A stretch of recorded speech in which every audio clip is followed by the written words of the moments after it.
before many crowds, but I am nervous today, and I'll tell you why. It has nothing to do with being afraid of being up here.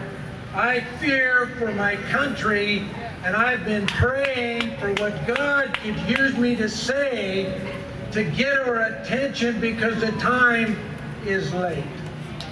Yeah. Basically, I wanted to start out a little lighter and say I've got two things I want to say to you. One of them is I'm going to talk to you about my love life. But before you get all excited here, I'm going to go on to the other thing that I want to talk to you about. And that is Continental Congress 2009. Many of you probably don't know what that is, but I'm going to spend a while talking to you about that. But I want to start by asking you a question. And the question is the Constitution of the United States being violated? I can't even ask that question with a straight face, hardly. Mutilated. In fact, one of our senators, one of the good guys, one of the few, and sometimes I think, Congressman Senator DeMint shared in his book, Saving Freedom, that he went into the House of Representatives and took the oath to defend the Constitution, but that was one of the last times he ever heard the Constitution mentioned in the Congress. Can you believe that? I want to talk about how important and use people from the past, partly, to have Daniel Webster, one of our great patriots of old, not a founding fathers, but the next generation following, said, hold on to the Constitution, for if the American Constitution should fail, there will be anarchy throughout the world. The founders understood how important it was, and so every servant in government is required to take an oath. I don't know about you, but I take my oath seriously. Yeah. It's time that we tell them to start doing the same. That's right. Millions of Americans know that something is very wrong.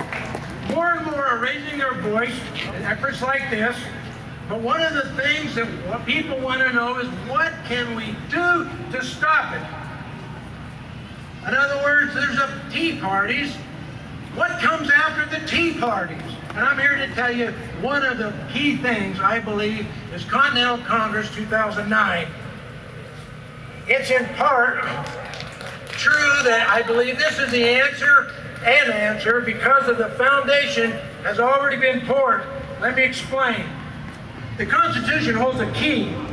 They were very smart when they wrote it. They knew what to put in it. Part of the First Amendment is the one that we oftentimes overlook, the right to petition government for redress of grievances. Did you know, how many of you know, for the last 15 years, 18 different grievances have been presented legally, professionally, soundly, intellectually, peacefully to all members of Congress on things like the electronic voting process, which does not allow our votes to be counted correctly.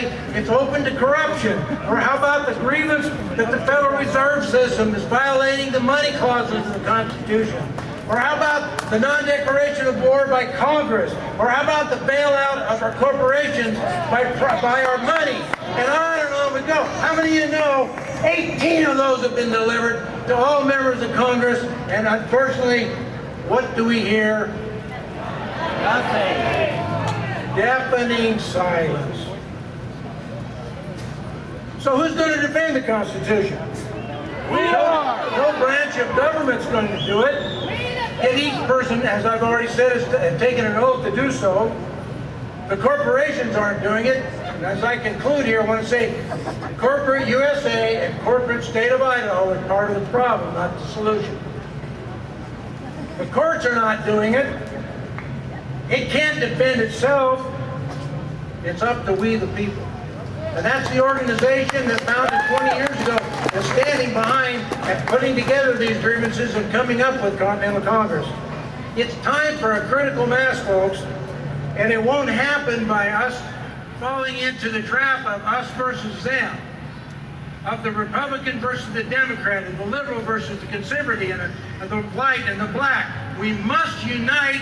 It's not primarily a political problem. It's a problem that we do no longer obey our Constitution, the law of the land.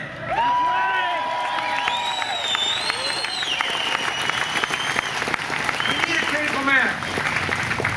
This same senator DeMant said it's going to take 20 to 30% of the American populace to basically get behind the Constitution before anybody's going to start to listen. That's 60 million people. We have a job to do. But I believe we can do it. In Idaho, 25% of us voted for that crazy old man from Texas, Ron Paul. Why? Because he stands for the Constitution.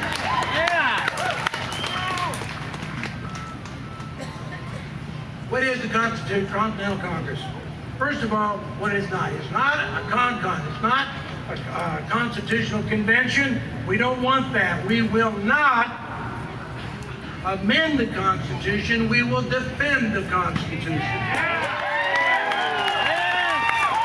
is a play taken out of the Founders' Handout.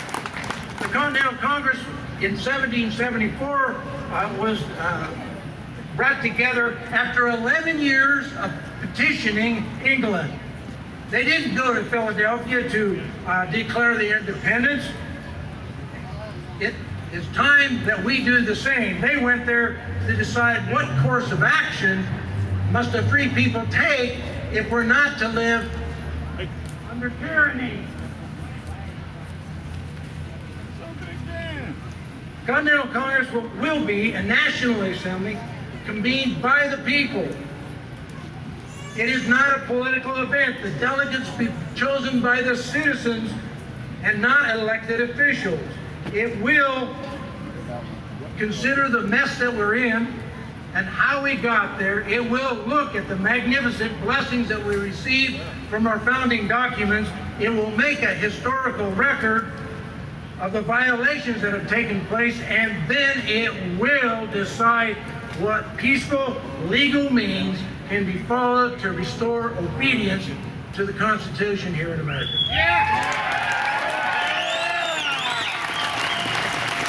All this will be broadcast live over the internet. State legislators will be invited to observe but not participate. They will focus because it is not a partisan plan.